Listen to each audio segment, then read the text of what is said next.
Продолжуваме со емисијата, како што кажавме, тука во студиото го имаме универзитетскиот професор Илија Ацевски. Професоре, добре дојавте повторно во студио 10. Благодарам на поканата.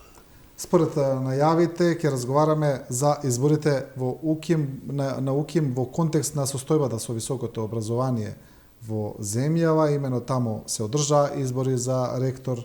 На 30 мај победи професорката Билјана Ангелова, која досега беше проректор на економскиот факултет. Да, во 2 мандати, 7 години. Да. Има доста прашања, доста реакции околу самиот избор, околу некои детали на самиот избор. Имавте реакции и вие самиот на социјалните мрежи, во јавноста, аргументиравте за дел од овие, за самиот начин на избор, но и за изборот на самиот ректор. На жената ректор или ректорка, како се нарекува правилно сега. Еве како едно воведно генерално прашање, како ги видовте изборите и што мислите за изборот на професорката Ангелова? Па еве, сум малку во дилема од каде да тргнам за да можам да го објаснам дел од тој избор. И кога го посматрате УКИМ од една птичја перспектива, мислам, во однос, да речеме, на каде тој се најдува на тие ранг листи светски, не? Второ, ако посматрате одвнатре, тоа значи за квалитетот на студиите на УКИМ. За УКИМ зборуваме, не во главно. Веднаш се наметнува тоа прашање што понатаму и што значи всушност овој избор. Еве да на самиот почеток да кажам дека тоа е една процедура која мора да се обави, завршува мандатот и тука завршува отприлика целата таа нарација приказна околу тоа, иако јас имам можност да ги следам од самиот старт нивните интервјуа, изјави, разговори по телевизија, по медиуми. И она што се добива тој впечаток, многу малку видов, односно прочитав, слушнав тоа дека УКИМ е во длабока криза, дека нема квалитетно образование и дека тоа ќе се подобри, го сумирам во една реченица, ако се покачат платите, ако државата вложува повеќе во истражувања, така, за научна работа, се подобрат условите и тоа на некој начин само по себе ќе донесе и квалитетна студија.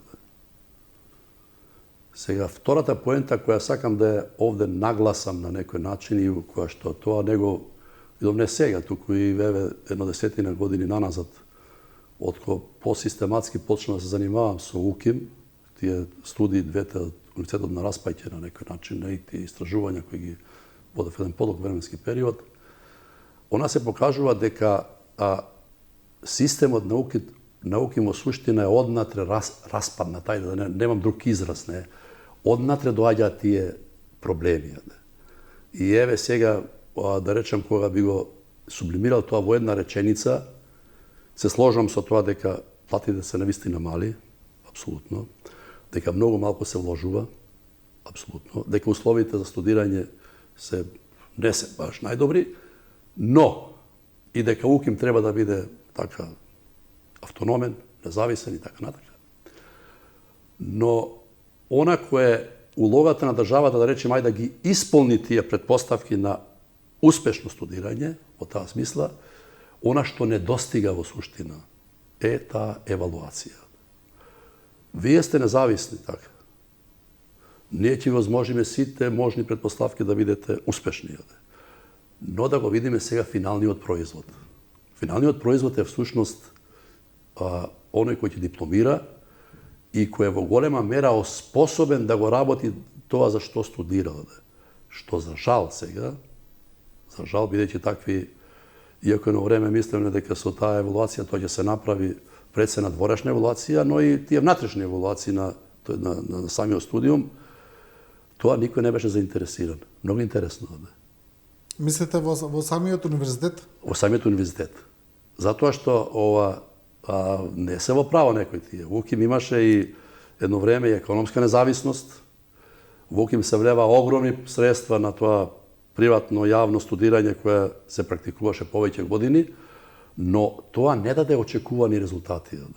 Практично тие, како да речам, средства, пари, не знам кај се одлеа на некој начин, во што се вложија, не е тоа сега во овој момент битно, но битно е тоа дека да го излачам таа поента сега и од овие разговори и тие интервјуа кои што сите ги на некој начин беа представени во јавноста, реков, многу малку постои, дори реков, не постои таа елементарна свест дека болонјскиот процес и кредит системот е многу одговорен. Он има две компоненти кои што ние ги тотално ги запоставивме, а тоа е студентот, тука е целта, работа со него и како индивидуално и како во група. И вториот момент е развивање, би рекол, таа научно, истражувачка работа. Зборам за студентот, он мора да ги почувствува тие, би рекол, придобивки на квалитетно студирање и во текот на студиите, да го почувствува што е тоа истражување, што е тоа научна работа, што е одговорност према професијата, што за жал науким тоа не се случува, а и како да се случува. Имаше групи институти кај што со неколку вработени, дури 5-6 и колку, со 100, 200, 500 студенти. Внимавајте. Јас сум имал еден период околу 300-400 студенти. Внимавајте. Која е мојата сега, како можам јас да, а ни асистенти, нити помошници, нити некој да ве во таа смисла подржи во Тоа ли е проблемот, бидејќи тие критики за недостатокот на научно-истражувачка дејност на УКИМ се константни, доаѓаат од повеќе страни. Каде е проблемот? Зошто тоа се запоставува на УКИМ? Дали е тоа поради немањето на кадар? Една од тие поенти, мислам една од тие, како би рекол, страни, што самиот наставнички кадар, ајде сега да речем ректоратот, одговорните во тие институции, од декани до шефови, они не го поставија тоа како проблем. Да кажа дека извинете, ама ние не можеме да работиме со 5 или 8 луѓе со 200, 300, 500 студенти. Нема шанси тоа да се вие покажете некој резултат во таа смисла. И сега студентот практично ги третираме како, ајде да не речем некој погреден збор, вака група стадо, елате ваму, Како бројки. Као бројки, тестови писмено и како е можно еден професор да има по 500 на времето тестови во по 500 семинарски работи во еден семестар. Внимавајте. Тој да ги чита нив, да обрне повеќе внимание, нема шанса и тоа сега се сведува на една формална процедура. Вие поминувате, земате бодови и продолжувате понатаму. Еве, уште тоа ќе завршам. Сега гледам на еден од овие факултети, да не му спомнам името, 94 предмети. Внимавајте. Ја пак, да не сум у некоја заблуда, гледам повтор. Курсеви, прва година, втора година, прв семестар. Кога тоа ќе го пресметате, практично доаѓа, немате ни 10 дена активност за еден предмет. Внимавајте, работни дена, не рачунувате. И сега во тоа се создава една, како би нарекол, една конфузија, едно формално чисто вие собирате бодови, професорот пријавува не знам колку таму часови, 20-30, или 20-30 предмети, и тука се завршува. Тука е проблемот. Вие еве сега доаѓа нови, како би рекол, нови предизвици на вештачка интелигенција. Еве, точни се тие, шитам информации дека 60% да работите места повеќе нема да потреба факултет, а не особено на ваквото образование. Да предпоставиме тоа, Тука сега тука гледам една можност на длабинска реформа на УКИМ, но проблемот е сега кој тоа може да го направи.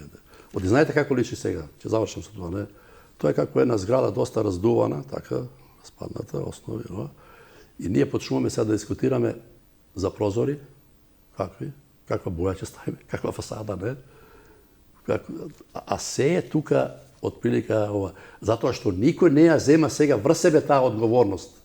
Државата тука, еве, со една реченица, ако рече дека да, вие сте независни, ќе ви дадеме еве, плата колку двојно повеќе, не, но на крајот ќе го побараме резултатот. Ако вие не давате резултати, тоа што вие одговорни за тоа. Да.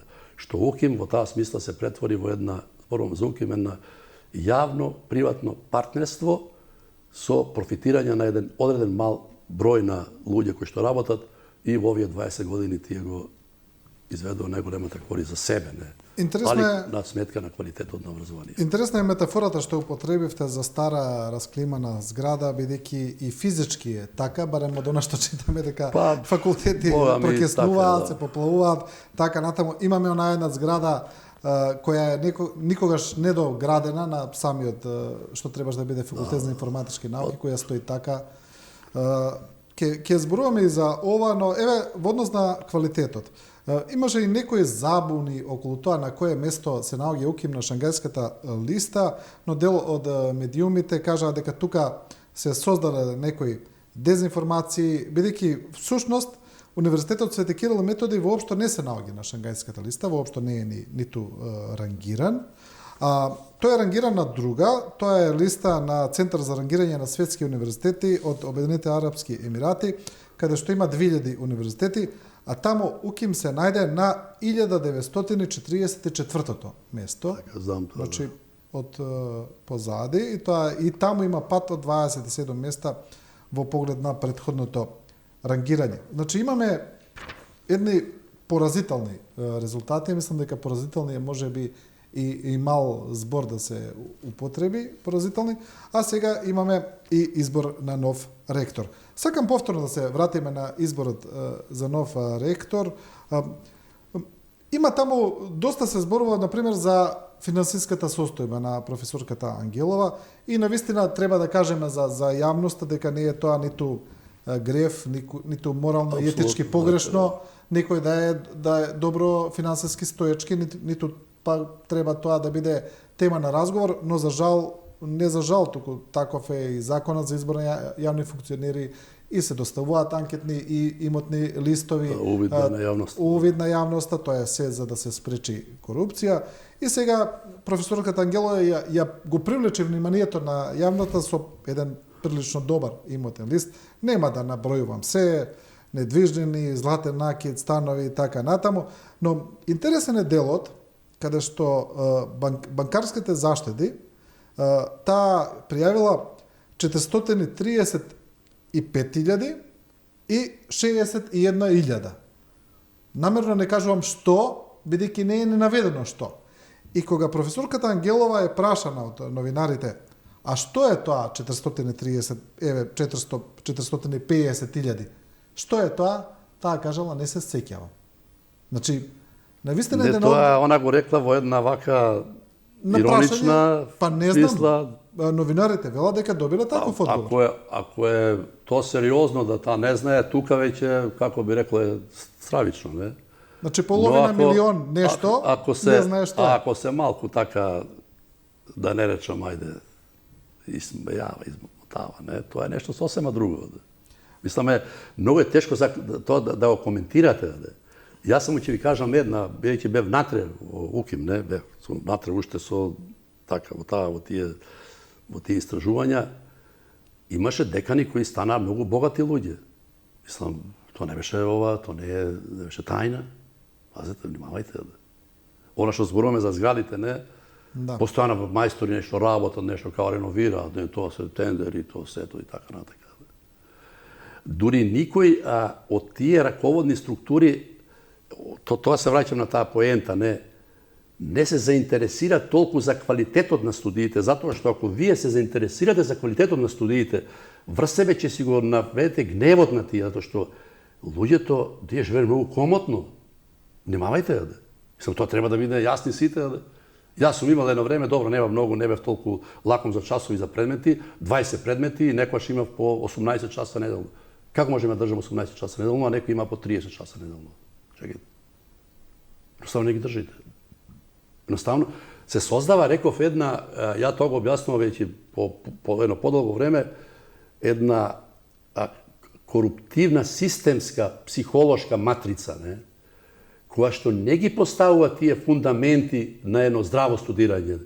И тука можеме да го побараме дури одговорот на кој е то така, како што рекла, дека па што е важно дали се тие евра или се денари, така? Дали тоа е битно? Од таму доаѓа тоа, пазете, затоа што тоа не, еве, вие може да викнете некој, еве, отворете на страната на некој дој факултет, како вие може да имате 25 предмети? Чекайте. Може да имате 25 предмети на сите нива, не?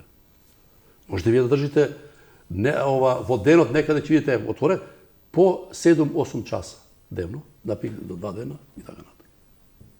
Сето созна, како можете вие да бидете професор без учебник, редовен професор?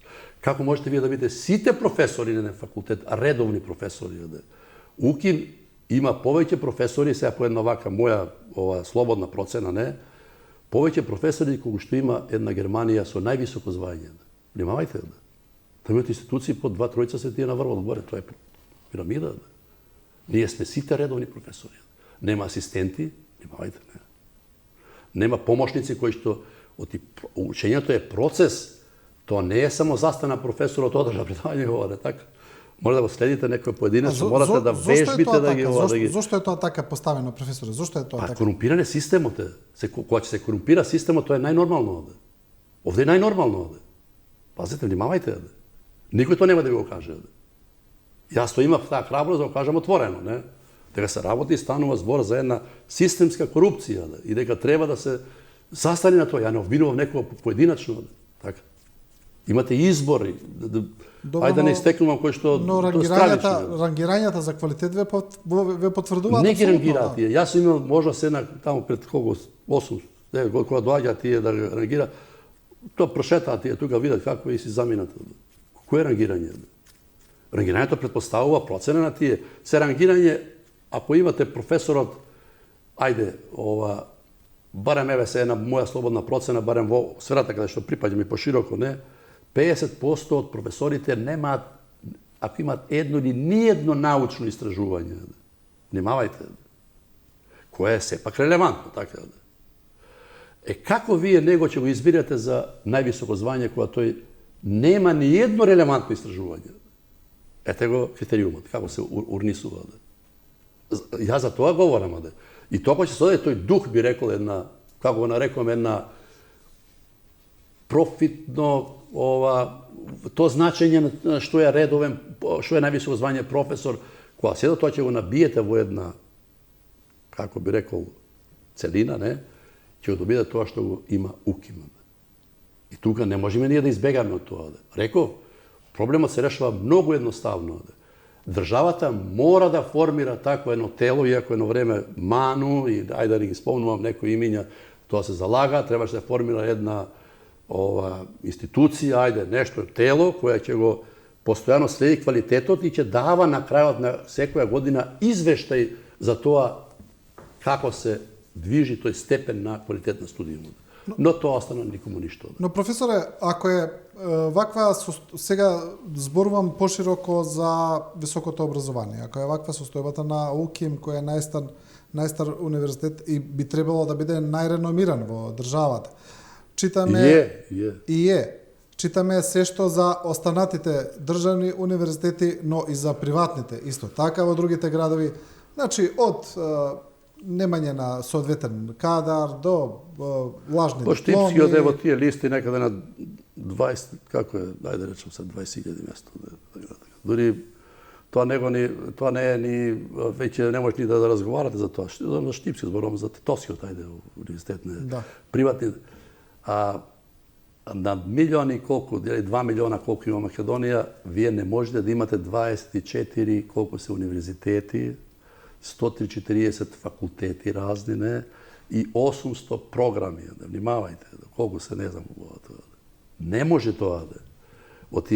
Затоа што тука тешко може, приватните има една друга психологија, запишува студенти, сега тие се чува со тие проблеми за кои говориме. Така. Сега почнува, нема студенти.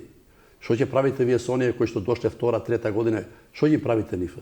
Нема кадар, нема професори. Сте почнале, а Јас немате како да говорам положите? за УКИМ за овие проблеми. За уким зборуваме.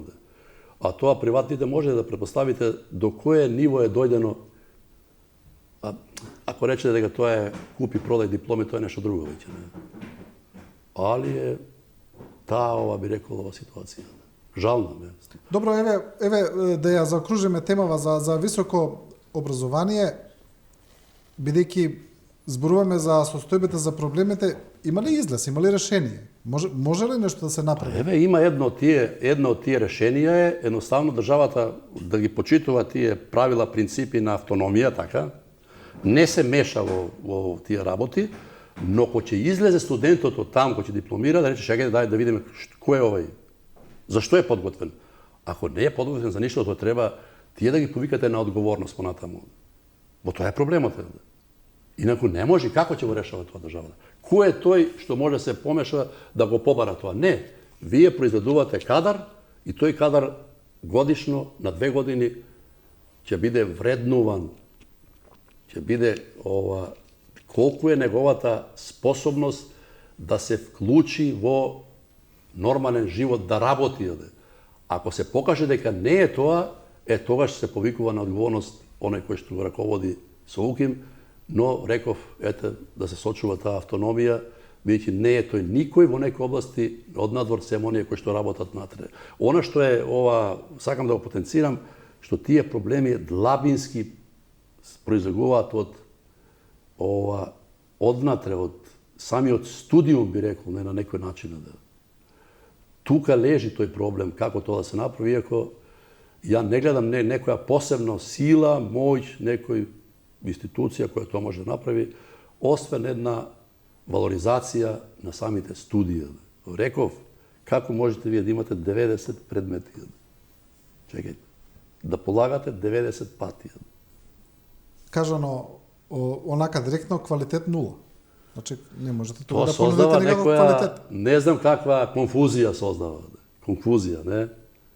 Второ, ајде одам понатаму се, еве јас сум некои овие области кои што, сега да спомнам еден од тие факултети кои што произведува архитекти, вие не можете да немате никаков предмет од социјалните науки, така, општествените науки. Вие не правите само цртачи на згради. Мислам, погледнете ги програмите на другите универзитети кои што тоа го прават, надвор. Али би рекол дека кога се создава тој внатрешен, би рекол, еден коруптивно една атмосфера, она тешко може понатаму да се менува. Сега ова изборот е да се вратиме на она, како и секој. Па Билјана Ангеловска била 7 години проректор за Шовеша, за наука. Што работела она во овие 7 години? Да поставиме тоа прашање. Ајде да не прашувам ректорот, веќе тој се заминува. Она сега доаѓа го наследува. Исто и претходниот ректор беше еден од тие, беше 2 пати проректор, па стана 2 изборни кога беше ректор. Внимавајте. Предпоставете го во таа ситуација пред овој ректор. Предпоставете ја до кое никого тоа не го занима. Внимавајте. Не е заинтересиран за тоа. Си има тие, речени додаток, се патува често натаму пространство, Ние сме сите вила за наука, ќе развиваме не знам што и на тоа се Не се развива ништо. Добро, тука некако ја затвараме темата за високо образование, да поразговараме за останатите. За мене не е затворена, бидејќи јас во универзитетот на Распеќе се обидов нешто во таа смисла да го поттикнеме некој. Се разбира, и за нас како медиум не е затворена, бидејќи континуирано ја продолжуваме оваа тема, тоа апсолутно само за оваа... И што поставите така како проблем, Во поглед на она што друго се случува, најактуелно е, се разбира, уставните измени и со претходниот соговорник најмногу ја анализиравме таа тема, еве закажана е конечно и лидерската средба помеѓу премиерот Ковачевски и лидерот на ВМРО ДПМН Христијан Мицкоски во среда во клубот на пратеници.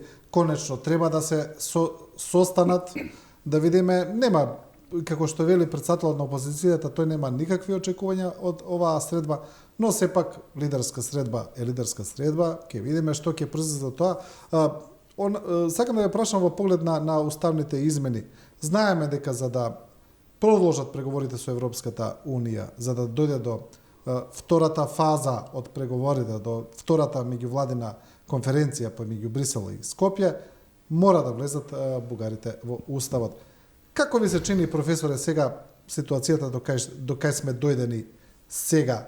Мислите ли дека може да се поместиме од мртва точка по ова прашање? Во било каква насока сега зборувам? Еве, веќе разговараме скоро колку време, година и пол. Да, од францускиот предлог, од кога е донесен. Практично сите, како би рекол, страни аспекти на проблемот, на прашањето се некако анализирани и од експерти, и од јавноста, ето да речеме, во таа смисла. Иако ја кога ме прашувате директно, имам едно објаснување, едно разбирање, би рекол, за проблемот кој се однесува за бугарите, која што има една, ајде да ја наречам, подлабока социолошка, антрополошка основа. Рекол, велам подлабока, не. Ако е точно тоа дека во Бугарија има стотици илјади бугаризирани македонци, кои што одижавале тие трауми на промена на идентитет и не знам што, не во таа смисла. Ако е точно тоа, не. И тоа е точно. Па биле на попис. Биле на попис, да не зборуваме тоа од 56-та година, да. така, не, после тоа... Штом се појавиле на попис... Да не ги повторуваме тие нешта кои ни се веќе познати. Не може да исчезнат, нели? Како исчезнале тие? Така. Сега тука е она што сакам ја да го потенцирам, едноставно се бугарската политика, зборувам за политика, не? Или дури би рекол бугарскиот наратив, ај така да го наречам на поширока смисла, како да ја испере од себе таа едновековна скоро, би рекол, настојување или негирање на македонците. Не може да кажа тие, условно кажано сега, дека македонци има почетокот на 20 век. Како ќе го кажа тоа?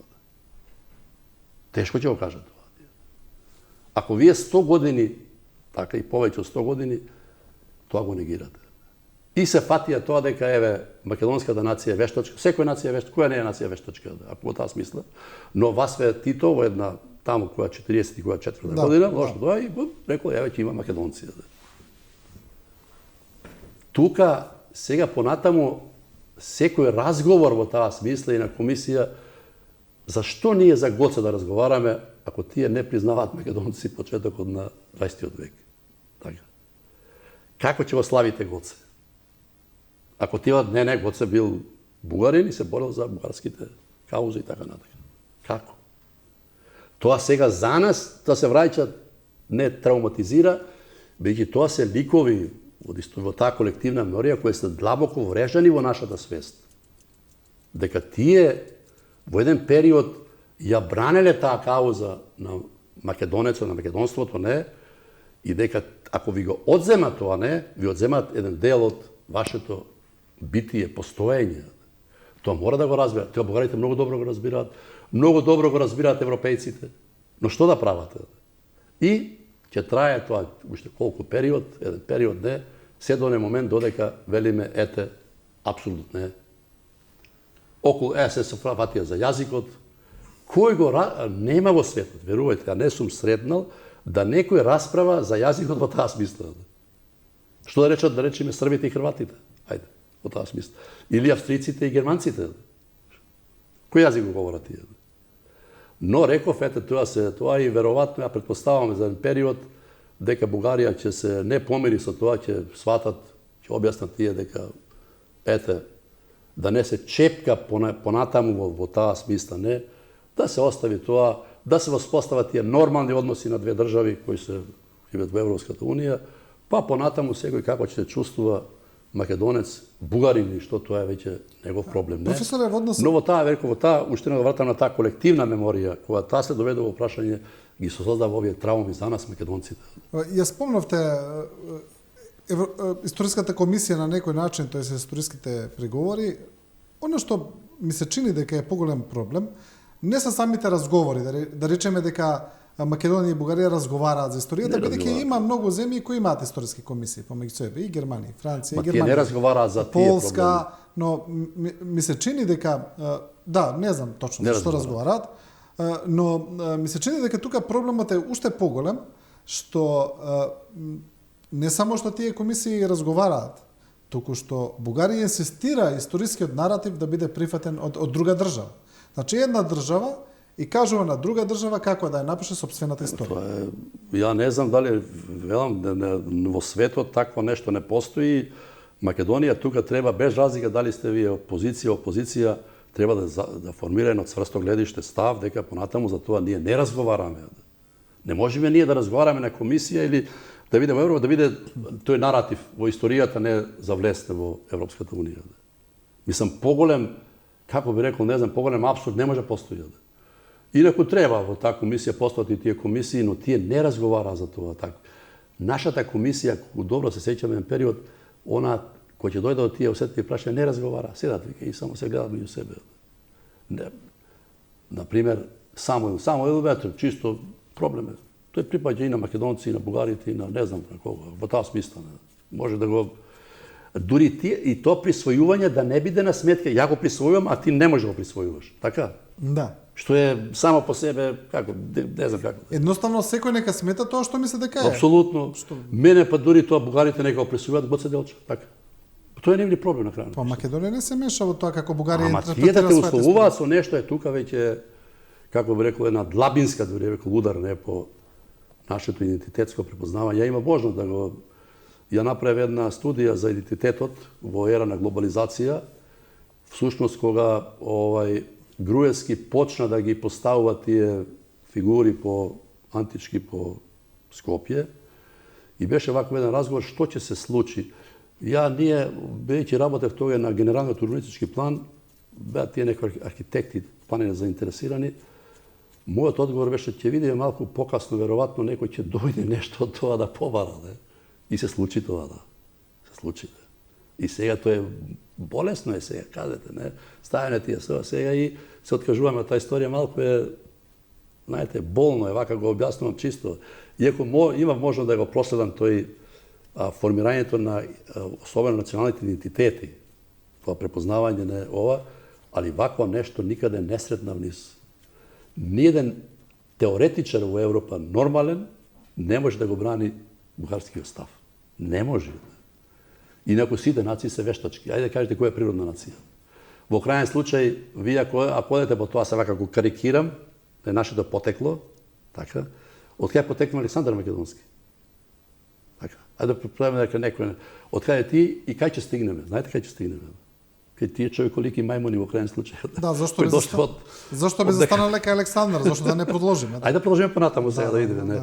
Но нашата колективна меморија во таа смисла е тука и не би требало да се игра со чувствата. Тоа е боли многу, болно е за немам друг израз да го кажам во таа. Добро, но професоре, еве и вие спомнавте, ние гледаме дека ставот на Европската унија во однос на Бугарија е повеќе прагматичен отколку прагматичен. Како што би требало да биде од еден морално и етички аспект. Гледаме дека ниту една европска земја до сега нема искажано поддршка за бугарските историски барања, например. Ниту една. Немаме ниту една изјава Ама не може да го направи тоа, тоа е целиот проблем. Каде што некој би кажал, добро ги разбираме вашите ставови. Но од друга страна, сепак на некој начин тие стојат за Бугарија како членка на Европската унија. И сега тоа веќе отвара едно друго прашање за европските вредности. И сега ако се тоа европски вредности, ние си го поставуваме прашањето, тогаш што бараме, до кои вредности сакаме да ги постигнеме со влегувањето во Европската унија? Да не живееме во таа илузија дека се тоа европски вредности. Сега, ако навлеземе вие на проблемот во таа политичките сфери, е веќе малку поинако тоа, малку ќе дојдеме до нешто. Мора тоа, Европската унија и тие тоа да го толерираат до онај момент додека Бугарија го исфрли, реков тој, од себе таа енергија на некој начин и тоа само по себе ќе дојде како нешто нормално понатаму. Дека никој тоа нема да го поставува. Така гледам јас на тоа. Додека не разберат... Инаку 10 тоа европски вредности. Додека не разберат самите дека заглавиле во тој наратив. Тоа реков, тоа и за тие, како што велеше еден од, еве тоа го претходно разговаравме, од ресен висок функционер од во Бугарија, како да кажам јас дека моите родители биле македонци, јас сум бугарин. Тој може ако се тие преселиле таму, па тој процес на асимилација може, така да. Но како тоа, затоа што тие ние сме многу блиски со бугарите во тој поглед, религија, јазикот ни е многу поблизу, речемо таа смисла, не. Како се формира тоа? Тие мора тоа некако да го, како тоа го објаснам, да го исперат од себе во таа антрополошка, социолошка, длабинска смисла, рече ден, па добро сега. Ајде за Гоце да разговараме. Ја можем да разговараме за Гоце делче. Јас сум за да се разговара, но ако рече бугарската влада или тоа, ако ќе дојде тоа дека да, има македонци почетокот на 20 век, се е во ред тоа, не, ние нема проблем. Ајде да разговараме за Гоце дека некој ќе кажал нешто за во прилог на тоа кој што Борис сака да го присвои.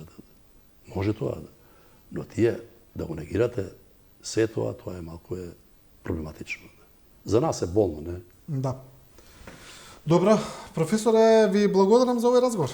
Благодарам што има можност да го кажам ова, не, веќе се занимавав долго со овие проблеми, не. Да. Професорот Илија Ацевски, и со ова го завршуваме ова Студио 10. Почитувани, ви благодариме на довербата и вниманието. Гледајте не повторно утре, а сега ве оставам, набрзо следуваат и вестите и најновите информации на Телевизија 24.